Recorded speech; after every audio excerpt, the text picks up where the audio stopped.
Salve pessoal, eu sou Fábio Palácio e no programa Cultura e Movimento de hoje nós vamos continuar conversando sobre as relações entre a era da pós-verdade e o autoritarismo contemporâneo. Conforme eu prometi a vocês no último vídeo, hoje nós vamos expor três maneiras, truques pós-verdadeiros usados pelas tendências autocráticas e protofascistas do autoritarismo contemporâneo para minar, bagunçar o debate público e espalhar a confusão e o ceticismo.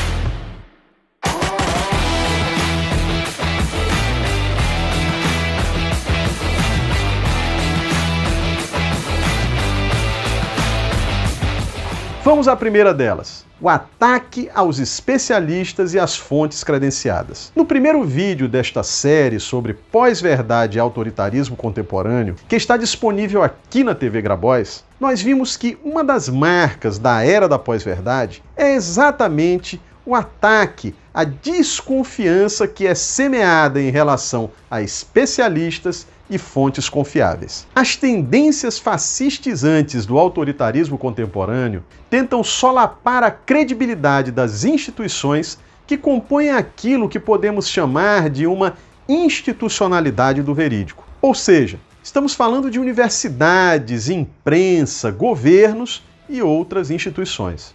Ora, quando procedem dessa forma, os arautos da pós-verdade eliminam qualquer exigência de um debate público sofisticado. Reparem que eles rebaixam o pensamento conceitual e a própria linguagem. Ora, percebam, a realidade social é complexa, pelo menos tão complexa quanto a realidade física e natural.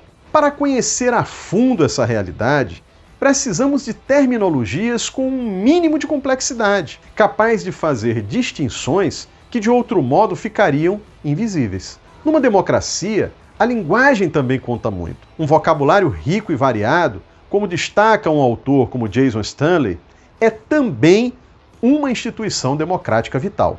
Sem ela, o debate público fica prejudicado e torna-se mais fácil mistificar a realidade. Segundo expediente usado, a liberdade de expressão contra a própria liberdade de expressão. Uma segunda forma de minar o debate público, utilizada pelas tendências da pós-verdade e do autoritarismo contemporâneo, é usar a liberdade de expressão contra ela própria. Ora, como assim? Ocorre que as tendências autocráticas contemporâneas solapam a liberdade de expressão sob a cobertura da própria liberdade de expressão. Um certo senso comum do liberalismo tende a pensar que a liberdade de expressão deve ser absoluta e que silenciar qualquer opinião seria errado, já que é do choque entre teses opostas que emerge o conhecimento e a verdade. Essa é uma tese muito antiga, que remete mesmo aos gregos, com a chamada dialética socrática. Ela propunha o debate entre teses contrárias como um método heurístico, capaz de separar o conhecimento sólido da mera crença. Agora percebam, essa visão seria verdadeira se toda conversação, se todo o debate entre teses opostas servisse sempre à troca de pontos de vista numa chave racional. Infelizmente, isso nem sempre é o que acontece. Existe quem queira usar a conversação com o objetivo oposto, bloquear perspectivas razoáveis, plantar o medo, espalhar visões preconceituosas. É o que explica magistralmente o filósofo Jason Stanley. Ninguém acha que a liberdade de investigação exige a inclusão nas faculdades universitárias de pesquisadores que busquem demonstrar que a Terra é plana.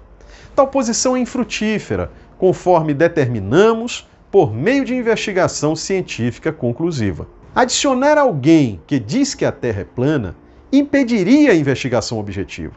Nem é remotamente plausível que a inclusão dessas vozes ao corpo docente da faculdade fosse ajudar a argumentar contra essas ideologias tóxicas. O mais provável é que isso prejudicasse o debate inteligente, levando a falhas de comunicação e discussões aos gritos.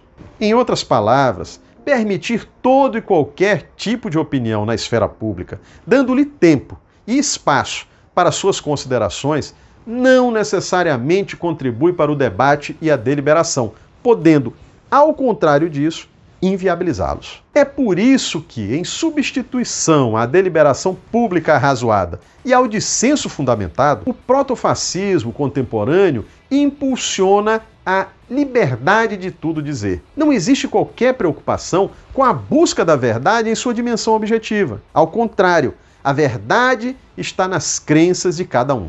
Curiosamente, essa liberdade de expressão, entre aspas, conduz a inéditas formas de censura, como a gente pode facilmente perceber hoje em dia no debate muitas vezes conturbado que ocorre nas redes digitais. Aliás, a ausência de regulamentação das plataformas digitais tem contribuído para isso. Muitos hoje se aproveitam dessa ausência de regulamentação para distorcer as formas de racionalidade pública que estão na base da própria democracia. Nesse caso, muitas vezes o debate público e com ele a verdade podem ser abafados e não promovidos pela cacofonia de vozes.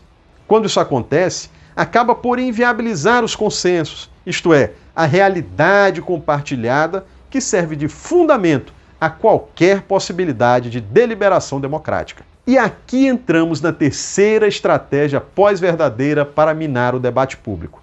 É o que eu chamaria de fim do acordo inicial. Qualquer pessoa sabe que o objetivo do diálogo é chegar a algum tipo de acordo. O que é menos óbvio para as pessoas é o fato de que, como explica Olivier Rebol em seu livro Introdução à Retórica, toda discussão já parte de acordos mínimos iniciais. Vamos supor, por exemplo, que a gente vai estabelecer um diálogo, eu e você. Ora, a própria língua que nós vamos utilizar já é ela mesma uma convenção aceita, um tipo de acordo entre nós. Afinal de contas, se nesse diálogo eu resolver falar português e você resolver falar grego, não haverá qualquer possibilidade de entendimento ou de consenso entre nós. Em outras palavras, segundo Rebol, se todo diálogo aponta para um acordo final, também parte de um acordo inicial. O filósofo Jason Stanley afirma algo parecido. Para haver desacordo, é necessário haver um conjunto comum de premissas sobre o mundo.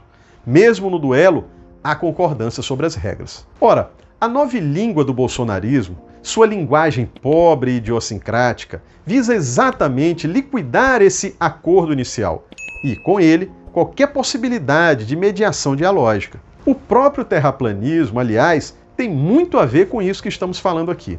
O que os terraplanistas pretendem não é tanto provar a você que a Terra é plana.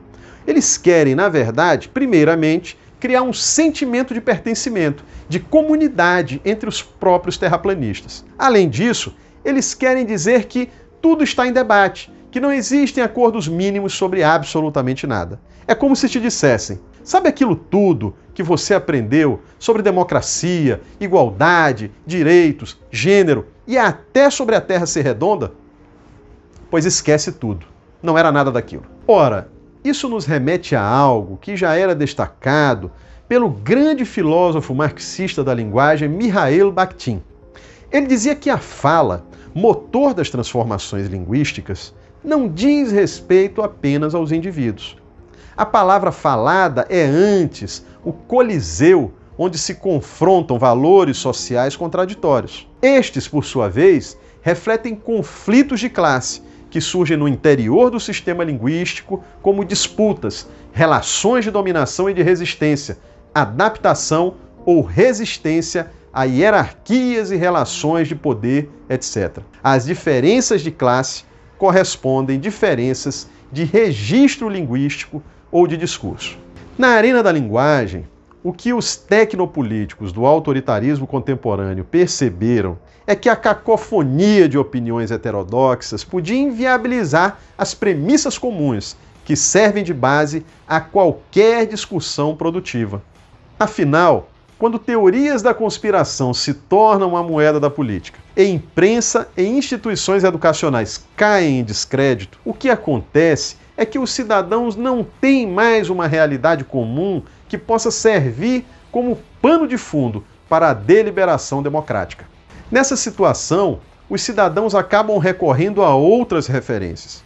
Entre elas, fontes não credenciadas, que podem incluir identificações e pertencimentos tribais. Além disso, a gente também não pode se esquecer de um aspecto que tem sido bem destacado por autores como Jason Stanley. A disseminação da suspeita geral e da dúvida enfraquece os laços de respeito mútuo entre os concidadãos, deixando-os com profundas fontes de desconfiança, não apenas em relação às instituições, mas também em relação uns aos outros. Na verdade, essa desconfiança em relação uns aos outros torna-se uma desconfiança em relação à própria realidade objetiva, que é uma realidade social. Essa realidade passa a ser, ela mesma, posta em dúvida. Isso provoca uma sensação de perda e desestabilização, que por sua vez se liga ao ódio contra qualquer um que possa ser considerado responsável por essa perda, mesmo que não o seja realmente. Isso impulsiona uma busca por culpados, e essa busca, por sua vez, impulsiona as teorias da conspiração, completando-se assim o círculo vicioso da pós-verdade. Para encerrar este vídeo, e também esta série de 3 vídeos que fizemos sobre pós-verdade e autoritarismo contemporâneo, gostaria de elencar algumas conclusões. Primeiro, como vimos já no primeiro vídeo da série, a pós-verdade não surge agora, neste momento. Como bem identifica o ensaísta Steve Tessic, já em 1992, que eu citei nos vídeos anteriores, a política pós-verdadeira tem seu marco inicial já no governo Reagan. Remete, portanto, aos primórdios do neoliberalismo. Ora, isso sugere relações inusitadas entre o neoliberalismo e as contemporâneas tendências ao autoritarismo, em geral de cunho fascistizante, podendo apontar mesmo para uma incompatibilidade genuína com a democracia, que seria inerente ao próprio neoliberalismo. Em outras palavras, a forma como o neoliberalismo foi implantado em um país como o Chile, através de golpe e ditadura, pode ser menos exceção do que regra. O fato de que a pós-verdade pode ser uma espécie de elo perdido entre o neoliberalismo e as tendências atuais do autoritarismo é tema ainda por ser desenvolvido e aprofundado. Esse esforço pode nos ajudar muito a compreender a situação social e política contemporânea. O fato é que pode haver uma profunda simbiose entre neoliberalismo, pós-verdade e as tendências contemporâneas ao autoritarismo. Se você gostou, já sabe, ativa o sininho para você receber as notificações da TV Grabois.